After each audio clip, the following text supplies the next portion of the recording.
நண்பர்களே வணக்கம். இவ்வாறு சொன்னான் ஜரதுஷ்டன் அப்படிங்கிற அந்த புத்தகத்துடைய 3வது அத்தியாயத்துடைய 3வது பகுதி இந்த ஒரு காணொளி.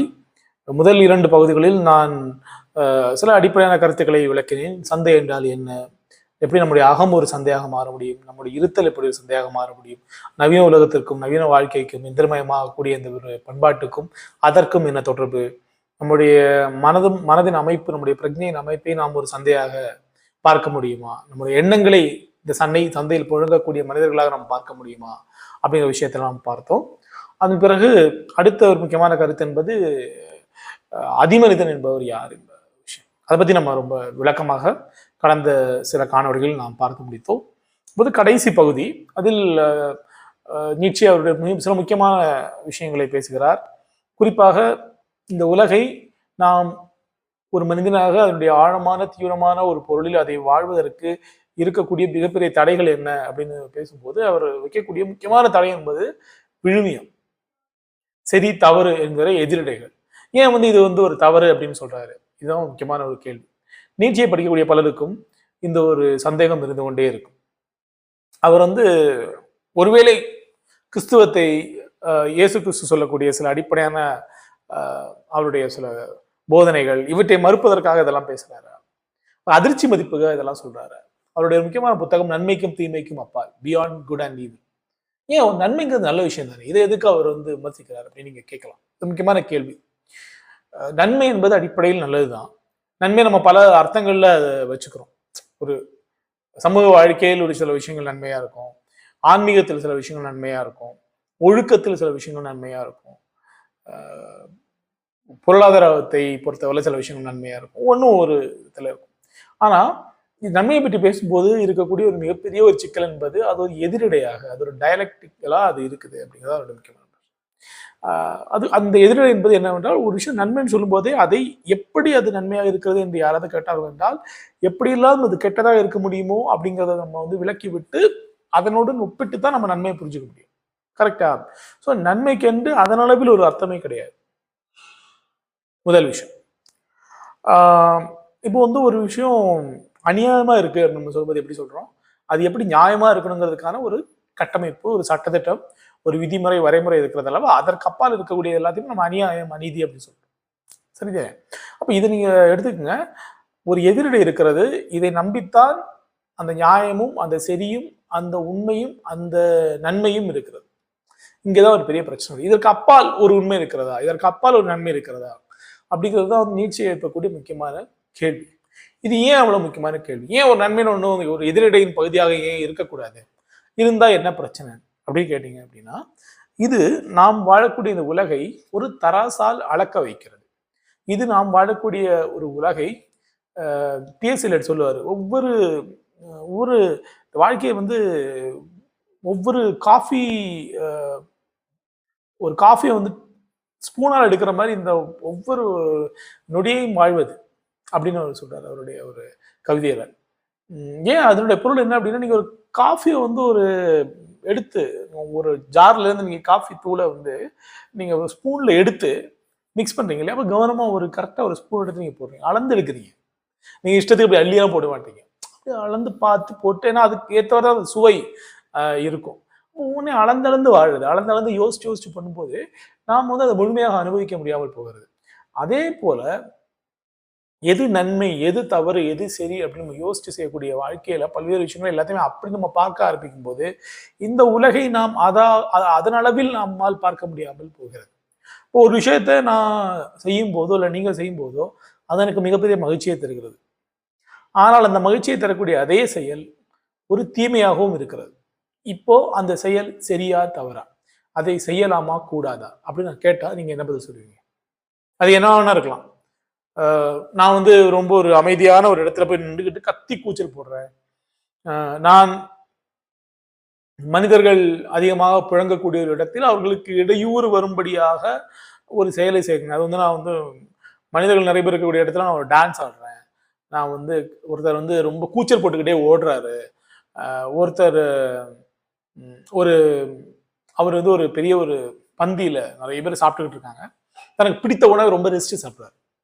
அது பக்கத்தில் கூடிய பார்க்கும்போது இவன் ஏன் அப்படி வந்து என்ஜாய் பண்ணி சாப்பிட்றான், அதை என்ஜாய் பண்ணி சாப்பிட்டா அருவருப்பாக இருக்கு எனக்கு பார்க்கறதுக்கு, அவன் வந்து அப்படியே ரொம்ப ஆர்ப்பாட்டமாக சாப்பிட்றானே அப்படின்னு அவங்களுக்கு அருவருப்பாக இருக்கும், கொஞ்சம் நாகரிகமாக சாப்பிடலாமே அப்படின்னு ஒருத்தவங்க யோசிப்பாங்க. இப்படி பல்வேறு திங்கள், இதெல்லாம் வந்து அடிப்படை நடத்தை சம்பந்தமான விஷயங்கள். ஒருவர் ஒரு பொய் சொல்லி அந்த இடத்துல வந்து அவர் வந்து ஒரு பெரிய ஒரு தவறு செய்து ஒருவரை தீமையில் தள்ளி அங்கு வந்து அவருக்கு ஒரு பெரிய மகிழ்ச்சி அவர் அனுபவிக்கிறாரு. இது சரியா? ஃபர்ஸ்ட் நான் சொன்னது எல்லாமே எந்த ஒரு கட்டுக்குள்ளும் வராமல் ஒரு வாழ்வது. ஒருவர் வந்து வீட்டில் இருக்காரு, அவர் பாட்டு இஷ்டத்துக்கு யாரை பத்தி கவலைப்படாம தினமும் வந்து பாட்டில் வாங்கி வச்சு குடிச்சுக்கிட்டே இருக்காரு, பாட்டு பாடிட்டு டான்ஸ் ஆடிட்டு ஹாப்பியா இருக்காரு. அவர் சுத்தி குடிக்கலாம், இவர் குடிக்கிறது பிடிக்கல, இவர் நீ என்னடா சொல்றதுக்கு, நான் இப்படிதான் இருப்பேன் அப்படின்னு சொல்லிட்டு ஜாலியா இருக்காரு, சுதந்திரமாக இருக்கிறார். இன்னொரு பக்கம் வந்து ஒருத்தர் நான் சொன்ன மாதிரி அவர் உணவை தன் விருப்பப்படி சாப்பிடுகிறார், விருப்பப்படியே ஆடை அணிகிறார், விருப்பப்படி நடந்து கொள்கிறார். ஒரு கூட்டத்தில் இருக்கும்போது, ஒரு சமூகத்தில் இருக்கும்போது பின்பற்ற வேண்டிய நெறிமுறைகளை பற்றி கவலைப்படாமல் ஒருவர் இருக்கிறார் என்றால் அது சரியா அப்படிங்கிறது ஒண்ணு கேட்டோம். நடத்தை ஒழுக்கம் சார்ந்த விஷயம். அடுத்தது வந்து ஒருவர் செய்யக்கூடிய செயல், அதனால் பல பேருக்கு தீமை ஏற்படுகிறது, ஒரு பெரிய துன்பங்கள் விளைகின்றன, பொய் சொல்றது, திருடுறது, துன்புறுத்துறது, இந்த மாதிரி விஷயங்கள். ஆனா அதுல அவர் பெரிய மகிழ்ச்சி அடைகிறார். இது சரியா தவறா? மூன்றாவது, ஒருவர் தான் செய்யக்கூடிய அந்த செயலின் விளைவாக அவர் ஒரு பெரிய ஒரு மகிழ்ச்சியையும் நன்மையையும் தனக்கும் தன்னுடைய கூட்டத்துக்கும் அவர் கொண்டு சேர்க்கிறார். ஆனால் அதே நேரத்துல இன்னொரு தரப்புக்கு அது ஒரு பெரிய துன்பத்தை கொடுக்கிறது. ஒரு வித தனக்கும் தன்னுடைய சமூகத்துக்கும் அது மகிழ்ச்சியையும் நன்மையும் தருகிறது, இன்னொரு குழுவுக்கும் இன்னொரு சமூகத்துக்கும் அது பெரிய தீமையை தருகிறது. அது சரியா தவறா? ஒருவர் தான் செய்யக்கூடிய செயல் தவறென்றே தெரியாமல் அவர் செய்து கொண்டிருக்கிறார், அதனால் பல்வேறுபட்ட மக்களுக்கு பிரச்சனைகள் இருக்குன்னா இது சரியா தவறா? ஒருவர் ஒரு தவறு செய்கிறார், அதனுடைய விளைவாக இன்னொருவர் கஷ்டப்படவே இல்லை, ஆனா அந்த தவறு தெரியாமலே போய்விடுகிறது, இப்போது சரியா தவறா? இப்படி ஏகப்பட்ட கொஸ்டின்ஸ் வந்து நீங்க ரைஸ் பண்ணிட்டே இருக்கலாங்க. எத்திக்கலான மாரலான ஒரு விஷயங்களை நீங்க எடுத்துக்கிட்டீங்கன்னா ஏகப்பட்ட கேள்விகள் கேட்டுக்கிட்டே இருக்கலாம். இந்த கேள்விகள்ல என்ன ஒரு அடிப்படையான பிரச்சனை இருக்குது அப்படின்னா, இதுக்கு ஒரு பதில நீங்க கண்டுபிடிச்சிடலாம், நான் இல்லைன்னு சொல்ல. ஆனா அதே நேரத்துல இதுல வந்து ஒரு வாழ்க்கை இருக்குதா அப்படின்னு கொஸ்டின் இருக்கு. உதாரணமா அண்மையில் நடந்த அந்த ஒரு விஷயத்த நம்ம எடுத்துக்கிட்டோம், அந்த கரப்பான் பூச்சிகளுடைய அந்த ஒரு விஷயத்த நம்ம எடுத்துக்கலாம். அப்ப இந்த கரப்பான்பூச்சிகளுடைய அந்த ஒரு போராட்டத்துல வந்து இவங்க வந்து இந்த கரப்பான்பூச்சிகள்லாம் போயிட்டு கலந்துக்கிறாங்க இல்லையா? அப்ப இந்த போராட்டத்துல அவங்க வந்து என்னவா ஆகுறாங்க, இந்த கரப்பான்பூச்சிகள்லாம் என்னவா ஆகுறாங்க அப்படின்னு நீங்க கேட்கும்போது, இப்போ கரப்பான்பூச்சிகளுடைய இந்த போராட்டத்தின் போது ஒரு முக்கியமான கேள்வி எழுது. என்ன அப்படின்னா, அவர்கள் அந்த இடத்தில் அவர்கள் இருக்கும்போது அங்க போராட்டம் பண்றாங்க. அந்த போராட்டத்தை வந்து கடுமையாக போலீஸ் அத்துமீறல்களை கொண்டு பெரும் வன்முறையை செலுத்தி அரசாங்கம் அதை அடக்க பார்த்தது, கட்டுப்படுத்த பார்த்தது, கடைசியில் சமரசம் பண்ணிக்கிட்டாங்க. இப்ப என்ன முக்கியமான கேள்வி அப்படின்னா, அரசாங்கம் செய்ததுல ஒரு நியாயம் இருக்குதா அப்படின்னு கேட்டீங்கன்னா அதுல ஒரு நியாயம் இருக்கு. அரசாங்கத்துடைய பார்வையிலேருந்து பாத்தீங்கன்னா அதுல ஒரு நியாயம் இருக்கு. அது சட்டத்துக்கு புறம்பானதான்னு கேட்டா சட்டத்துக்கு புறம்பான விஷயங்களும் நடந்திருக்காங்க. சரியா? இது ரெண்டு விஷயங்கள் வந்துச்சு. அந்த போராட்டக்காரர்கள் செய்ததுல நியாயம் இருக்குதான? நியாயம் இருக்குது. அல்லது சில தவறுகள் இருக்குதான், தவறுகளும் இருந்துச்சு. உதாரணமாக சில மாநிலங்கள்ல காவலர்களை அவர்கள் தாக்கியது, சில மாநிலங்கள்ல அவர்கள் செய்த சில தவறுகள், சின்ன சின்ன விஷயங்கள்லாம் இருக்கு. இப்படி ஒட்டுமொத்தமா நீங்க எடுத்து பாத்தீங்கன்னா இதுக்குள்ள நீங்க எது சரி, எது தவறு, எது நியாயம், எது அத்துமீறல் அப்படின்னு நீங்க பேசிக்கிட்டே இருக்கலாம். பட் அது அடிப்படையான கொஸ்டின் இருக்கு. நம்ம அங்க மிஸ் பண்ணக்கூடிய முக்கியமான விஷயம் இருக்கு. அங்க யார் ஒரு முழுமையான ஒரு மனிதனாக தன்னை உணர்ந்தார் அப்படின்னு கொஸ்டின் இருக்கு. அந்த காவலர்களா? இல்லை. ஏன்னா அந்த காவலர்கள் வந்து அவங்க முழுமையாக அந்த போராட்டத்தை எதிர்க்க வேண்டும் என்றோ, ஏற்றுக்கொள்ள வேண்டும் என்றோ, இல்லாவிட்டால் அதை தடை செய்ய வேண்டும் என்று ஒரு உத்தேசத்துடன் அங்க போல. அவங்க அந்த வேலையை கொடுத்துக்காக அவங்க செய்யறாங்க. அந்த போராட்டத்துக்கு சென்ற மாணவர்கள் அவங்க வந்து முழுமையாக அங்க இருந்திருப்பாங்க. ஏன்னா அவங்களுக்கு வந்து ஒரு பெரிய பிளஷர், ஒரு ஹாப்பினஸ் அங்க இருந்துச்சு. போகணும், ஏதாவது ஒரு சத்தம் போடணும், எதிர்ப்பை தெரிவிக்கணும் அப்படிங்கிறது பெரிய விருப்பம் அவங்களுக்கு இருந்துச்சு. அங்க இருந்து அந்த அந்த அந்த அந்த என்டையர் செட்டப்பை வந்து கண்ட்ரோல் பண்றதுக்கு ஒரு ஆள் இருந்திருப்பார் இல்லையா?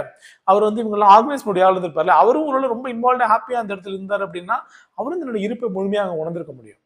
ஏன்னா அவர் அங்க யாருமே இது வந்து உங்களோட வேலைன்னு சொல்ல.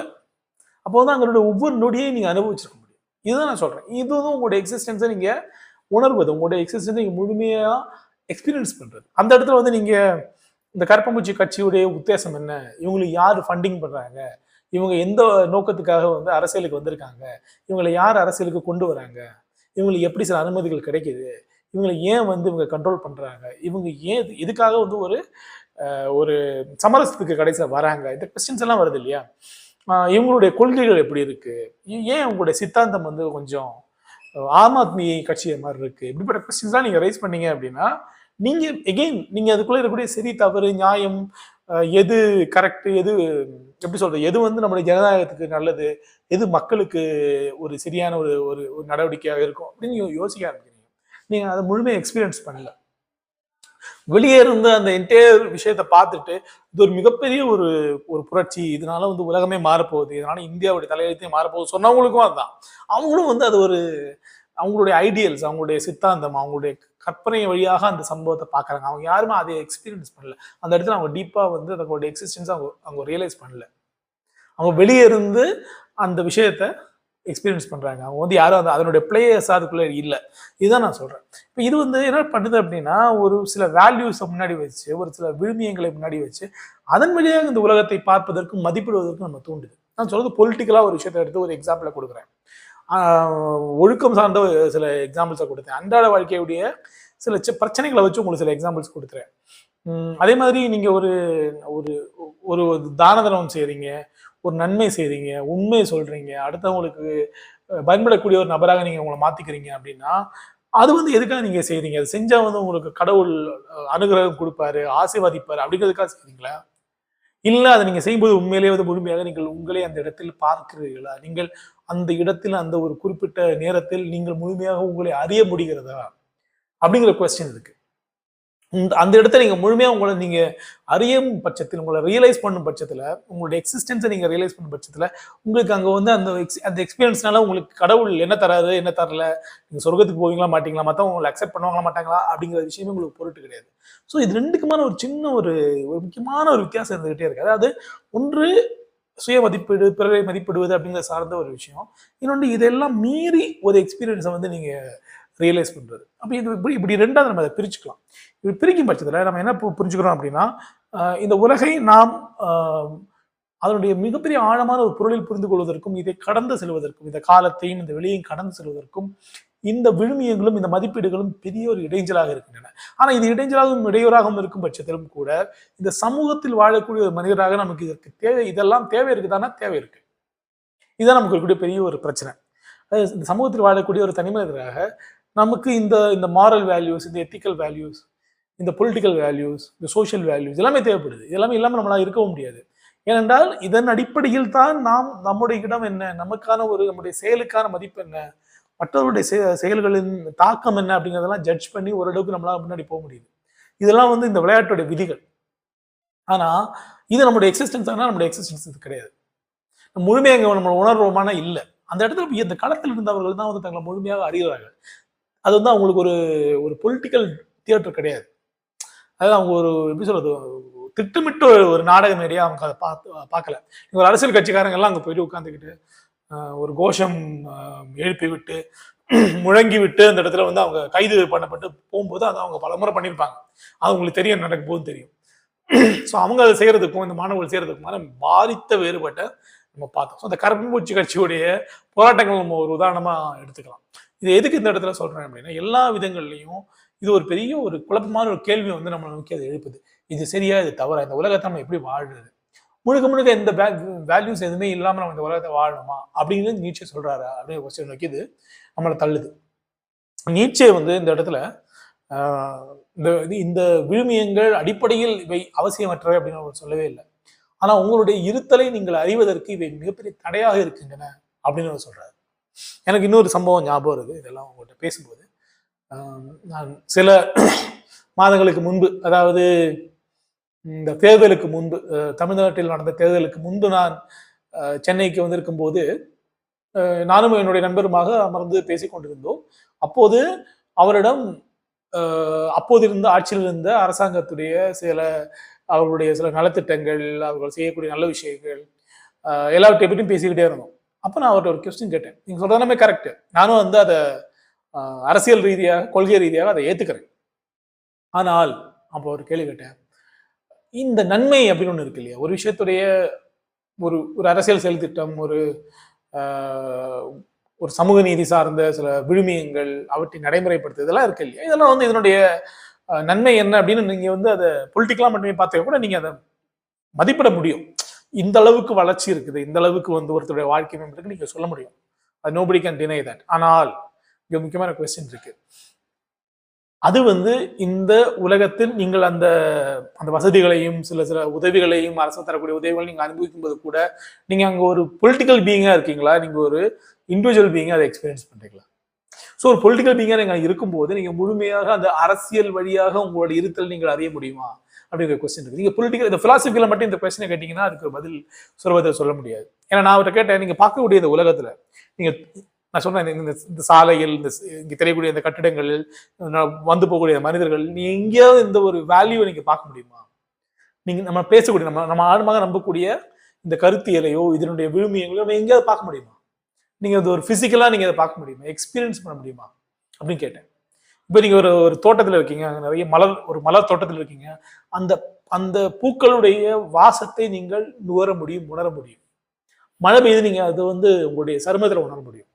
நீங்க ஈரமாகறீங்க, உங்க உடம்பு வந்து முழுக்க ஈரமாகி சொதன உங்களுடைய ஆடையெல்லாம் வந்து அப்படியே ஒட்டிக்குது இல்லையா, இது நீங்க எக்ஸ்பீரியன்ஸ் பண்ண முடியும். நீங்க ஒரு வெயில்ல அப்படியே நடந்து போறீங்க, உங்களுடைய உடம்பெல்லாம் வேர்த்து கொட்டுது, அதை நீங்க எக்ஸ்பீரியன்ஸ் பண்ண முடியும். அதே மாதிரி உங்களால வந்து ஒரு நியாயத்தை, ஒரு நீதியை, ஒரு சமத்துவத்தை நீங்க எக்ஸ்பீரியன்ஸ் பண்ண முடியுமா? அது நீங்க ஒரு உணர்வாக நீங்க உங்க மனசுல வந்து ஜட்ஜ் பண்ணும்போது நீங்க அதை ஃபீல் பண்ணலாம், அது ஒரு ஃபீலிங் தான். ஆனா அது எக்ஸ்பீரியன்ஸா இருக்குதா கொஸ்டின் இருக்கு. ஏன் இந்த கொஸ்டின்ஸ் எல்லாம் முக்கியமா நம்ம ரைஸ் பண்ணப்படுது அப்படின்னா, மதம் ஆரம்பத்தில் பல்வேறு விழுமியங்களை சமூகத்தில் கொண்டு வருகிறது, அதுபோல சமூகம் பல்வேறு விழுமியங்களை கொண்டு வருகிறது. இவை எல்லாமே வந்து நெறிமுறைகளாக, ஏற்கத்தக்க விதிமுறைகளாக மாற்றப்படுகின்றன. அதன் பிறகு வந்து ஒரு ஸ்டேட் அப்படின்னு ஒன்று, டெமோக்ராட்டிக் ஸ்டேட் அப்படின்னு ஒன்று வருது. ஒரு ஜனநாயக ஒரு நாடு, தேசம் அப்படின்னு ஒன்று உருவாக்கப்படும் போது முன்னாடி சமூகமும் மதமும் ஏற்படுத்திய அந்த விதிமுறைகள், விழுமியங்கள், அவற்றின் தொடர்ச்சியாக இந்த இந்த தேசம் இறையாண்மை நமக்கு வந்து சில விதிமுறைகளையும் சில நன்மை தீமைகளையும் உருவாக்குகின்றன. அவ்வளவுதான். அது எப்படி நம்மளால பார்க்க முடியாத மாதிரியான ஒரு அருவமான விஷயமா இருந்துச்சோ அது இதுவும் அப்படிதான் இருக்கு. அதனாலதான் பெரும்பாலான நேரங்கள்ல இதை பத்தி நம்ம திரும்ப திரும்ப பேச வேண்டியிருக்கு. ஒரு நல்ல ஒரு நாடு எப்படி இருக்கணும், நல்ல தேசம் எப்படி இருக்குங்கிறதுனா அந்த தேசத்துல இல்லாத விஷயங்களை பத்தி மக்கள் தொடர்ச்சியா பேசிக்கிட்டே இருக்கணும். அதை உருவாக்குறதை பத்தி மக்கள் பேசிக்கிட்டே இருக்கணும். அது வந்ததுக்கு அப்புறம் கூட அது இருக்குதா இல்லையா நமக்கு தெரியாது. நம்ம தொடர்ச்சி அதை உரையாடிக்கிட்டே இருக்கணும். அப்பதான் நம்மளால வந்து ஒரு மேம்பட்ட உலகத்தை வாழ முடியும். ஸோ அதுல ஒரு லட்சியவாதம் இருக்கு, ஒரு ஐடியலிசம் இருக்கு. அது இல்லாம நீங்க ஒரு டெமோக்ராட்டிக்கான ஒரு நாட்டுல வாழ முடியாது. இது வந்து ஒரு சமூக வாழ்க்கையில் இருக்கக்கூடிய ஒரு பெரிய ஒரு ஒரு முரண்பாடு. தத்துவார்த்தமா பார்க்கும்போது ஒரு முரண்பாடா இருக்கு. இதுதான் நான் உங்கள்கிட்ட சொல்ல வரேன். ஏன்னா இது இந்த ஒரு விஷயத்த நீங்க பிரிச்சு பார்க்கவே முடியாது. பொலிட்டிக்கலா தனியா, சோசியலா தனியா, இல்லைன்னா வந்து அறிவியல் சார்ந்து எத்திக்கலா வந்து நீங்க தனியாகவும் பிரிச்சு பார்க்க முடியாது. அப்படி நீங்க பிரிச்சு பார்க்கும்போது பல்வேறு விஷயங்கள் நம்முடைய ஒரு சமூகத்தில் தவறென்று பார்க்கக்கூடிய பல்வேறு விஷயங்கள் வந்து மனிதர்கள் ஏற்றுக்கொண்டு முழுமையான ஒரு ஏற்புடன் அந்த விஷயங்களை செய்வதை நம்ம பார்த்துக்கிட்டே இருக்கோம். நான் என்னென்ன விஷயங்கள் பட்டியல் பட விரும்பல, பட் பல்வேறு விஷயங்கள் அப்படி நான் பார்த்துருக்கேன். நீங்க ஒரு டெக்ஸ்ட் புக் ஒரு டெக்ஸ்ட் புக் இது வச்சு எக்ஸாம்பிள் வச்சு நீங்க அப்படியே பார்த்தீங்க அப்படின்னா இதெல்லாம் தவறா இருக்கும். ஆனா இந்த தவறுகள் வந்து ஏற்கப்படுது சமூகத்துல. மோசமான பல்வேறு மனிதர்கள் வந்து ஏற்றுக்கொள்ளப்படுவதை, மோசமான பல விஷயங்கள் மகிழ்ச்சி அளிப்பதை, மிகச்சிறந்த பல்வேறு விஷயங்கள் பெரும் துன்பத்தை அளிப்பதை நம்ம இந்த உலகத்தை பார்க்கணும். இதெல்லாம் எப்படி நடக்குது? ஸோ நம்ம எப்படி இந்த உலகத்தை நம்ம டீப்பா உள்ள போய் அதை ஸ்டடி பண்ணும்போது நமக்கு என்ன புரிய வருதுன்னா இதெல்லாம் தாண்டி ஒரு எக்ஸ்பீரியன்ஸ் இருக்கு. இந்த மாரல் ஃப்ரேம் ஒர்க், இந்த எத்திக்கல் ஃப்ரேம் ஒர்க்கை தாண்டி நம்முடைய இந்த பீயிங் இருக்குது அப்படிங்கிறத நம்ம வந்து ரியலைஸ் பண்ணுறோம். ஸோ இது ஏன் ஒரு டீட்டெயில்டாக நான் பேச வேண்டியிருக்குன்னா இந்த விஷயம் வந்து ரொம்ப ஒரு சிக்கலான ஒரு விஷயம். எத்திக்ஸை வந்து முழுமையாக நம்மளால மருத்துவ இந்த உலகத்துக்குள்ளே இருக்க முடியாது. ஒழுக்கத்தை முழுமையாக மருத்துவ இந்த உலகத்தில் வாழ முடியாது. அது அரசியல் ரீதியாகவோ, சமூக ரீதியாகவோ, தத்துவார்த்த ரீதியாகவும், ஆன்மீக ரீதியாகவும் எல்லாம் முழுக்க மருத்துவம் இருக்க முடியாது. அதனால மறுக்காத பட்சத்தில் நம்முடைய இருத்தலை நம்மால் முழுமையாக அறியவும் முடியாது. இது ஒரு பெரிய முரண்பாடு. இதை தான் வந்து நீட்சே வந்து இந்த இடத்துல டச் பண்றாரு. நீட்சே வந்து என்ன சொல்றாரு அப்படின்னா, ஒரு காலத்தில் கடவுளுக்கு எதிரான நிந்தனையை மகத்தான நிந்தனையாக இருந்தது. ஆனால் கடவுள் இறந்து விட்டார். எனவே இந்த நிந்தனையாளர்களும் இறந்து விட்டார்கள். இப்போது பூமியை நிந்தனை செய்வது பூமியின் அர்த்தத்திற்கும் மேலானதாக அறிய இயலாததன் உடல்களை மரியாதைப்படுத்துவதுமான பயங்கரமான குற்றம். இப்போது பூமியை நிந்தனை செய்வதும் பூமியின் அர்த்தத்திற்கும் மேலானதாக அறிய இயலாததன் குடல்களை மரியாதைப்படுத்துவதும் தான் பயங்கரமான குற்றம். அப்ப என்ன சொல்றாருன்னா, இந்த உலகில் ஒரு ஒற்றை அர்த்தம், இந்த உலகில் சாராம்சமான ஒரு அர்த்தம் என்பது இல்லாமல் போகக்கூடிய இந்த ஒரு காலத்தில் நீங்கள் மீண்டும் அந்த இல்லாத போன அந்த அர்த்தத்தின் சாராம்சமான அந்த ஒரு பொருளின் அதனுடைய எச்சங்களை தூக்கி வந்து அதை சுமந்து கொண்டு அதை கொண்டாடி கொண்டிருப்பது என்பதுதான் மிகப்பெரிய குற்றம் அப்படி சொல்றாரு. ஏன்னா அதனுடைய அந்த அர்த்தத்துடைய அந்த சாராம்சமான அர்த்தத்துடைய மரணம் என்பது ஒரு மிகப்பெரிய ஒரு விடுதலை.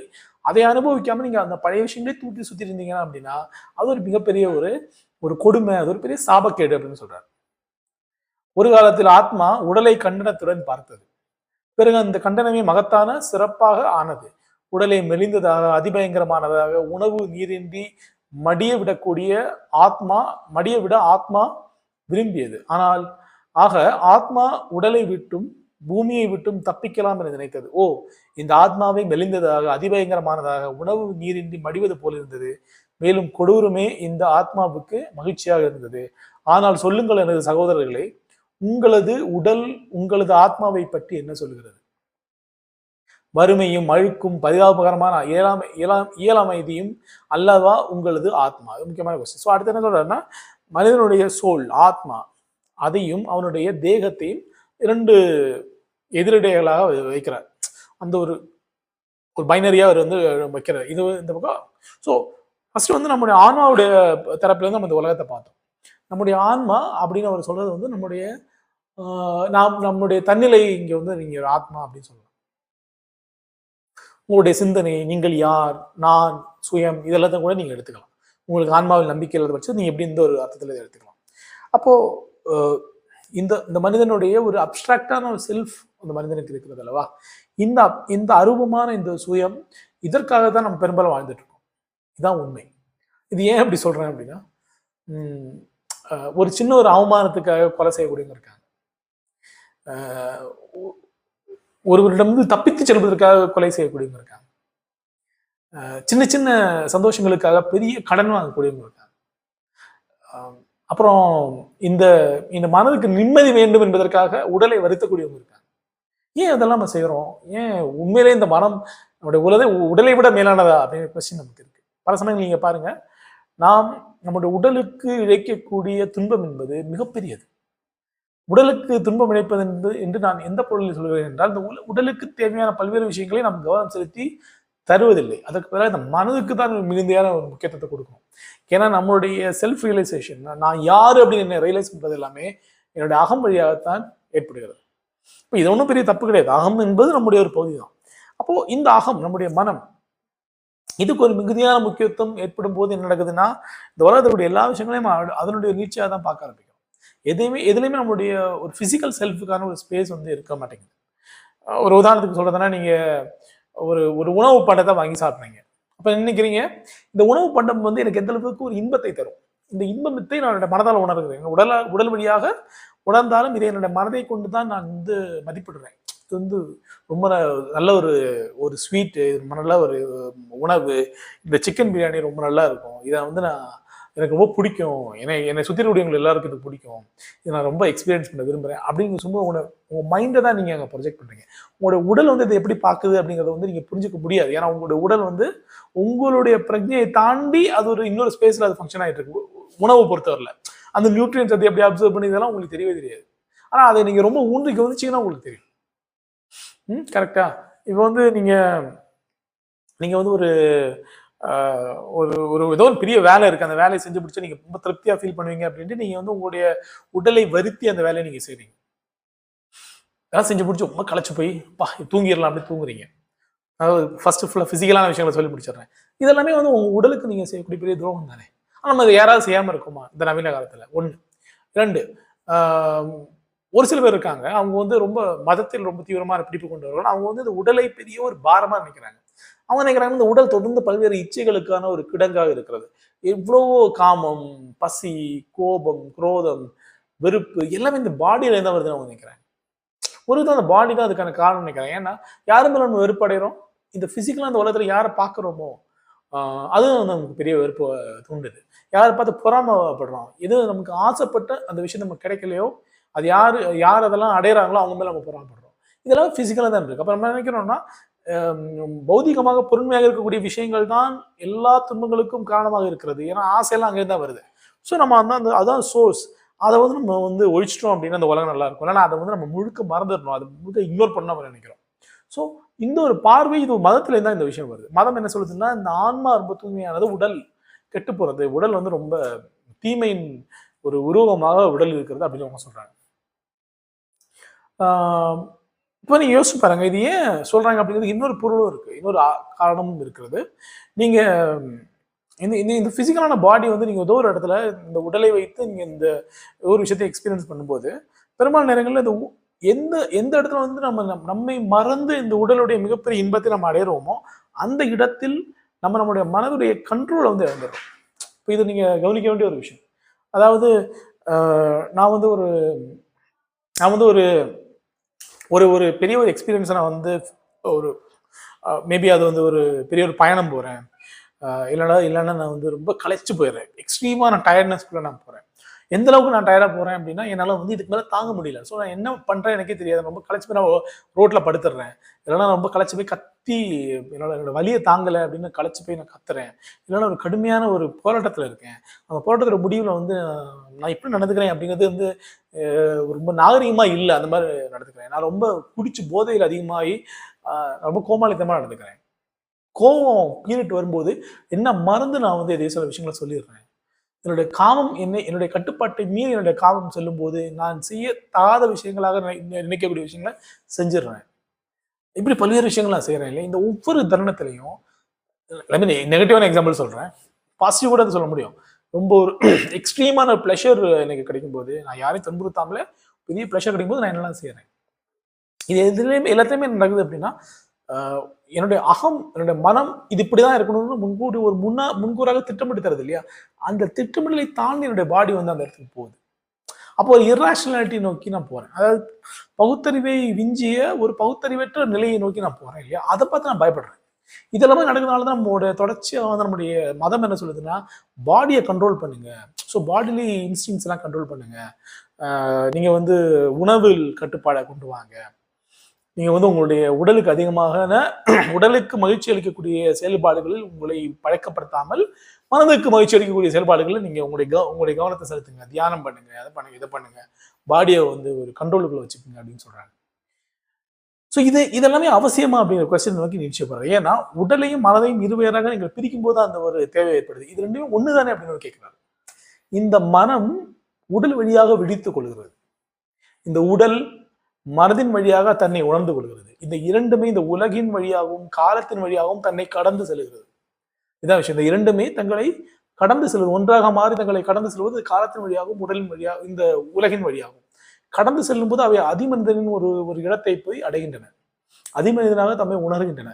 உடலும் இந்த மனம் இப்படிப்பட்ட ஒரு ஒரு எக்ஸ்பீரியன்ஸ் தான் அவர் வந்து அவர் டிஃபைன் பண்றாரு நீட்சே. அப்படி பண்ணும்போது அவர் வந்து இந்த மனம், ஆன்மா, உடல், அதனுடைய இந்த இந்த புலன் உலகில் இருக்கக்கூடிய பல்வேறு இச்சைகள், விருப்பங்கள், வருத்தங்கள், துன்பங்கள் இதை பத்தினா அவர் வந்து சரி தவறு, அவை நம் மனதில் ஏற்படுத்தக்கூடிய ஒரு தாக்கம், நினைவின் விளைவாக நாம் அடுத்தடுத்து பல்வேறு தவறுகளை செய்வது, மனசுக்குள்ளாடி அடுத்தவங்களை பத்தி தப்பா நினைக்கிறது, இதெல்லாமே ஒரு கில்ட்டை கிரியேட் பண்ணுது. ஒரு பெரிய ஒரு பாவம் சார்ந்த உணர்வை கிரியேட் பண்ணுது. இது வந்து பெரிய ஒரு விஷயம். கிறிஸ்துவ மதத்தை பொறுத்தவரை வந்து அதனுடைய அடிப்படையே வந்து பாவம் அப்படிங்கிற ஒரு கருத்தாக்கம் தான். அந்த கில்ட் அப்படிங்கிறது, அந்த ஒரு குற்ற உணர்வுங்கிறது அவங்களுக்கு ரொம்ப ரொம்ப பேஸா இருக்கு. அவங்களுடைய மதத்துடைய பேஸா வந்து அது இருக்கு. அப்ப இது சரியா அப்படிங்கிற கொஸ்டின் அவர் கேட்கிறார். ஏன்னா குற்ற உணர்வு அடிப்படையில் உங்களை முழுமையாக வாழ விடாமல் தடுக்கிறது. உங்களுடைய இந்த ரான ஒரு ஹியூமன் எக்ஸ்பீரியன்ஸை வந்து அது வந்து தடுத்து வச்சிருது. அதனாலதான் அவர் என்ன சொல்றாருன்னா, இது வந்து சரியில்லை அப்படின்னு சொல்றாரு. நீங்கள் அனுபவம் பெறக்கூடிய மிகப்பெரிய விஷயம் இது. அது மிகப்பெரிய கண்டனத்தின் நேரம். உங்களது மகிழ்ச்சி கூட வெறுக்கத்தக்க வளரும் நேரம். மேலும் உங்களது காரணமும் நட்புணமும் கூட வெறுக்கத்தக்கதாக ஆகக்கூடிய நேரம். அப்போ அப்படி சொல்லிட்டு அப்படியே நல்ல அழகா ஒரு இடத்துக்கு கொண்டு போறாரு. அவர் சொல்றாரு, மனிதன் என்பவன் ஒரு நதியை போல இருக்கிறான். அந்த மாசுபடுத்தப்பட்ட நதி அவன் முன்னாடி ஏகப்பட்ட குப்பையும் அழுக்குமா கலந்துருக்கு. அது வந்து கெட்ட விஷயங்கள், கெட்ட சிந்தனைகள், எப்படி சொல்றது, ஒழுங்கீனமான எண்ணங்கள், காமம், குரோதம் அது கிடையாது. அவர் அதை அவர் சொல்றாரு, இதை குறித்த குற்ற உணர்வும் இதை குறித்த பயமும் தான் வந்து நம்மளை வந்து முழுக்க மாசுபடுத்துது, உலகை அறிய விடாமல் செய்கிறது. ஆகையால் அப்படிப்பட்ட நதியை கடந்து செல்வதற்கு நீங்க ஒரு கடலை போய் அடைய வேண்டும். அந்த கடல் என்பதுதான் வந்து அதிமனிதன் அப்படி சொல்றாரு. பியூட்டிஃபுல்லான ஒரு மெட்டஃபர் பாருங்க. இந்த ஒரு உருவகம் வந்து நீங்க நம்முடைய வைதிக மதத்தில் குறிப்பாக அத்வைதத்தில் கூட இந்த ஒரு உருவகம் வரும். நதியை ஜீவாத்மாவாகவும் கடலை பரமாத்மாவாகவும் காட்டக்கூடிய அந்த ஒரு விஷயம் வரும். நீங்க அதை ஒப்பிட்டு பார்த்தீங்க. ஏன்னா இவருக்கு வந்து இந்த ஆசிய மதங்களுடைய வாசிப்பு நிச்சயமாக பெரிய அளவில் நிச்சயிக்கும் அவருடைய குருநாதரான ஷோப்பனருக்கும் இருந்துச்சு. ஸோ அவங்க அங்கே இந்த மெட்டாஃபரை எடுக்கக்கூடிய வாய்ப்பு இருக்கு. அப்போ ஒரு கடல் அப்படின்னு ஒரு சொல்லக்கூடிய பொருள் என்னவென்றால் அது கட்டற்ற ஒரு ஒரு ஒரு பறந்துபட்ட ஒரு விஷயம். அதுக்கு ஒரு துவக்கமோ முடிவோ கிடையாது அப்படிங்கிற பொருள் அதை சொல்றாரு. ஸோ அங்கே பைனரிஸ் கிடையாது, அங்கே வந்து இருமைகள் கிடையாது. அப்போ அந்த இடத்துல நீங்க போயிட்டு நீங்க முழுமையாக உங்களை எக்ஸ்பீரியன்ஸ் பண்ணும்போது நீங்க உங்களுடைய அசுத்தங்களை, உங்களுடைய மாசை நீங்கள் முழுமையாக இழக்கிறீர்கள் அப்படிங்கிறது அதனுடைய ஐடியா. அதுக்கப்புறம் அவர் சொல்றாரு, இந்த இந்த மகிழ்ச்சினால் எனக்கு என்ன நன்மை, இது எது ஏழ்மை, அது ஏழ்மை, அழுக்கு மற்றும் பரிதாபகரமான ஒரு இயல் அமைதி அப்படின்னு ஒவ்வொரு விஷயத்தையும் அவர் வந்து மரத்துக்கிட்டே வர்றாரு. அவருடைய இந்த ரெட்டரிக் ரொம்ப அழகா இருக்கும். அவர் சொல்றாரு ஒவ்வொன்னே வந்து ஒரு ரிஜெக்ட், எதெல்லாம் நம்ம இந்த உலகத்துல சரின்னு சொல்றோமோ அது எல்லாத்தையும் அவர் ரிஜெக்ட் பண்ணிட்டே வர்றாரு. சொல்றாரு, மகிழ்ச்சினால் எனக்கு என்ன சந்தோஷம், அது வந்து ஏழ்மை, அழுக்கு மற்றும் பரிதாபகரமான ஒரு இயல் அமைதி. ஆனால் எனது மகிழ்ச்சி இருப்பையை நியாயப்படுத்த வேண்டும். அப்போ ஒரு ஹாப்பினஸ் எனக்கு இந்த உலகத்தில் இருக்குதுன்னா இதெல்லாம் கெட்டது அதெல்லாம் இல்லாமல் இருந்தால் ஹாப்பினஸ் நினைச்சேன்னா அது வந்து எனக்கு வந்து என்னுடைய இந்த அசலான இருப்பை என்னை உணர விடாமல் செய்கிறது. எனக்கு நியாயத்தினால் எனக்கு என்ன நன்மை அப்படின்னு கேட்கிறாரு. நியாயமான விஷயத்தை நான் செய்யணும்னு நினைக்கிறேன். அந்த நியாயமான விஷயத்தை ரொம்ப யோசிச்சு நான் கரெக்டாக செய்யும் போது அந்த இடத்துல நான் முழுமையாக இருக்க முடியறதில்லை. அங்கே நான் என்னுடைய விருப்பம், என்னுடைய ஆசைகளும், என்னுடைய உணர்வெழுச்சியான சில தருணங்களும் அங்கே சாத்தியமாவதில்லை. நான் முழுக்க என்னை மட்டுப்படுத்திக்கிட்டு ரொம்ப கவனமா நான் அந்த அந்த ஒரு விஷயத்த பண்ணி பார்க்குறேன். ஸோ அதான் அந்த கேர்ஃபுல்னஸ் இருக்கு இல்லையா, அதுதான் அவர் சொல்றாரு. அது வந்து இதனால எனக்கு என்ன யூஸ் அப்படிங்கிறார். அதுக்கப்புறம் முக்கியமான ரொம்ப அழகான ஒரு உருவகத்தை அங்கே பயன்படுத்துறாரு. சொல்றாரு, சிங்கம் தனது உணவுக்காக இயங்குவதை போல் அது அறிவுக்காக இயங்குகிறதா, அது ஏழ்மை, புழுதி. அறிவு அப்படிங்கிற பொருள் வந்து இன்டெலெக்சுவல் மீனிங் அதுக்கு கிடையாது. அதை தாண்டி அவர் வந்து தன்னை அறிதல், தன்னுடைய இருப்பை அறிதல், தன்னுடைய ஒரு ஆண்டாலஜிக்கான ஒரு ஒரு ரியலைசேஷன் அது வந்து ஒருவருக்கு இருக்கும்போது அவர் அது வந்து அது முழுமையான பசியோடு அந்த இடத்துக்கு போறாரு, விருப்பத்துடன் அந்த இடத்துக்கு போறாரு. ஒரு பெரிய ஒரு உணர்வெழுச்சி சார்ந்து அவர் அந்த இடத்தை நோக்கி போகிறாரு. நியாயத்தை தேடுவது என்பது வெறுமனே வந்து சமூகம் தரக்கூடிய நெறிமுறைகள் சரி தவறு இதெல்லாம் வச்சுக்கிட்டு நீங்க வந்து அதை ஜட்ஜ் பண்ணி அந்த இடத்துல சரி அந்த இடத்த போலாமா கூடாதாலும் நினைச்சுக்கிட்டு பண்றது இல்லை. நீங்க முழுமையா இமோஷனலா இன்வால்வ் ஆகி அந்த இடத்துக்கு போறீங்களா, அதை செய்யறீங்களா அப்படின்னு அவர் கேட்கிறாரு. அதுதான் சரியான ஒரு ஜஸ்டிஸ் அப்படின்னு சொல்றாரு. அதுக்கப்புறம் நட்பண்பால் என்ன பயன், உங்களுக்கு இருக்கக்கூடிய நல்ல குணங்களால் என்ன பயன், அது என்னை இன்னும் பைத்தியமாக்கவில்லையா, எனது நல்லது மற்றும் தீயதில் நான் எவ்வளவு களைப்பாக இருக்கிறேன், அது அனைத்தும் ஏழ்மை, அழுக்கு மற்றும் பரிதாபகரமான ஒரு இயலமைதி அப்படின்னு சொல்றாரு. ஸோ தட் மீன்ஸ் அவர் என்ன சொல்றாரு, நீங்க நல்ல மனுஷனா இருக்கணும், நீங்க வந்து ஒரு தவறு செய்யக்கூடாதுன்னு நினைக்கும் போதே பல சமயங்களும் பல்வேறு பவுண்டரிஸை நீங்க கிரியேட் பண்ணி நீங்க வாழ முடியாமல் இந்த உலகத்துல போகுது. எனது நீதியினால் என்ன நன்மை, நெருப்பாகவும் கனலும் நிலக்கரியாகவும் என்னை நான் பார்க்கவில்லை, ஆனால் நீதிமானான மனிதன் நெருப்பு மற்றும் கனலும் எரியும் நிலக்கரி அப்படிங்கிறாரு. ஸோ தட் மீன்ஸ் ரெண்டு விஷயம் அவர் சொல்றாரு. ஒன்று வந்து நெருப்பு, இன்னொன்று நிலக்கரி. ஸோ எதுக்கு ரெண்டு விஷயங்களை சொல்றாருன்னா, மனிதன் தன்னை நெருப்பாகவும் தன்னை நிலக்கரியாகவும் மாற்றிக்கொள்ள வேண்டும் அப்படின்னு சொல்றதுக்கு முக்கியமான ஒரு காரணம் என்பது இந்த அகம் என்பது, இந்த அகத்தில் இருக்கக்கூடிய ஒரு எக்ஸ்பீரியன்ஸ். என்னுடைய என்டையர் என்னுடைய பீயிங், என்னுடைய இருத்தல் என்பது எப்படி அது நான் அதை ரியலைஸ் பண்றேன், பெரிய வெளிச்சம், அது வந்து ஒரு பெரிய வெளிச்சமாக அது இருக்கிறது அப்படின்னு நான் அதை புரிஞ்சுக்கிறேன். அப்படின்னா அதை நோக்கி செல்லக்கூடிய ஒரு உடலும் ஒரு மனமும் ஒரு நிலக்கரியை போல இருக்கிறது, எரியக்கூடிய நிலக்கரியை போல இருக்கிறது. தன்னைத்தானே எரித்து தன்னுடைய வெளிச்சத்தை அதை கண்டடைகிறது அப்படின்னு அவர் சொல்றாரு. அதுக்கப்புறம் சொல்றாரு, என்னுடைய கழிவிறக்கத்தால் எனக்கு என்ன பயன், நம்முடைய நவீன வாழ்க்கையோடைய மிகப்பெரிய அதை பெரிய அலைகழிக்க வைக்கக்கூடிய ஒரு உணர்வு என்பது இந்த தன்னிறக்கம் தான். எனக்கு இது இல்லை, எனக்கு அது இல்லை, நான் இப்படி இருக்கேன், நான் அப்படி இருக்கேன், நான் செய்யறது தப்பு அப்படிங்கிற எண்ணம் எல்லாருக்குமே இருக்கு. இதனால் என்ன பயன், மனிதனை நேசித்தவன் அறையப்பட்ட சிலுவை அல்லவா கழிவிறக்கம். பியூட்டிஃபுல்லான ஒரு லைன் இருக்கு. அந்த பொருள் என்ன, மனிதன் நேசித்தவன் அவர் சொல்றாருன்னா ஜீசஸ் சொல்றாரு, அவர் வந்து இயேசு கிறிஸ்துவை சொல்கிறார். இயேசு கிறிஸ்துவை ஏன் வந்து அவர் வந்து கழிவிறக்கத்தை உருவாக்கியவர், கழிவிறக்கத்தின் மீது அறையப்பட்டவர்னு ஏன் சொல்றாருன்னா, இயேசு கிறிஸ்து தன்னை நேசிக்கவில்லை, அவர் பிறரை நேசித்தார். பிறரை நேசிப்பதோடைய முக்கியமான பிரச்சனை என்பது தான் வேறு பிறர் வேறு என்ற ஒரு இருமையை ஏற்படுத்தி தன்னை அறிய முடியாமல், தன்னுடைய மகிழ்ச்சியை அடைய முடியாமல் பிறர் மீது அதை சுமத்தி அதை கண்டு மகிழ்ச்சி அடையக்கூடிய ஒருவர் தன்னை வெறுக்கக்கூடியவராக மாறுகிறார். அது வந்து ஒரு கழிவிறக்கத்தை தூண்டுது அப்படின்னு சொல்றாரு. ஸோ அதனால சொல்றாரு, அங்க இருந்தா நம்மளுடைய கழிவிறக்கம் வருகிறது, அது தேவையில்லாதது அப்படின்னு சொல்றாரு. நீங்கள் எப்போதாவது இவ்வாறு சொல்லியிருக்கிறீர்களா? எப்போதாவது இவ்வாறு கதறி இருக்கிறீர்களா? நீங்கள் அவ்வாறு கதறுவதை கேட்டிருக்கிறேன் நான். உங்களுடைய அடக்கமே சொர்க்கத்தை நோக்கி கதறுகிறது. உங்களுடைய பாவம் அல்ல. பாவம் செய்வதில் உங்களுக்குள்ள கஞ்சத்தனமே சொர்க்கத்தை நோக்கி கதறுகிறது அப்படின்னு சொல்றாரு. ரொம்ப பியூட்டிஃபுல்லான. அது பாவம் செய்யறதுல உங்களுக்கு என்ன கஞ்சத்தனம் அப்படிங்கிறாரு. ரொம்ப அழகான இடம். பாவத்தினால பிரச்சனை இல்லை. நீங்க செய்யக்கூடிய சின்ஸ் அப்படின்னு சொல்றீங்க. அதாவது நீங்க எதெல்லாம் வந்து இந்த மதம் வந்து தவறுன்னு சொல்லுதோ, அதெல்லாம் மதம் வந்து பாவம்னு சொல்லுதோ, அதனால பிரச்சனையே கிடையாதுங்கிறாரு. ஆனா அதை வந்து நீங்க ரொம்ப பார்த்து இந்த தவறு செஞ்சா ஏதாவது பிரச்சனை வரும்போது ரொம்ப கவனமா தவறு செய்றீங்க. ஒரு அளவுக்கு தவறு செய்றீங்க. இந்த அளவுக்கு தவறு செஞ்சா இது ஓகே. இதுக்கு மேல போகக்கூடாது. இந்த ஒரு ஒரு செல்ஃப் கான்சியஸ்னஸ் இருக்கு இல்லையா?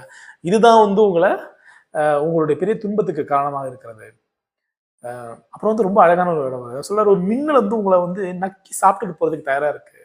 அந்த மின்னல் உங்களை தாக்குதா அப்படின்னு கேட்கிறாரு. நீங்கள் உங்களை அதை வைத்து மின்னலுடைய நாக்கு உங்களை நக்கி சுத்தப்படுத்துகிறதா? அந்த ஒரு மேட்னஸ் உங்ககிட்ட வருதா அப்படின்னு கேட்கிறாரு.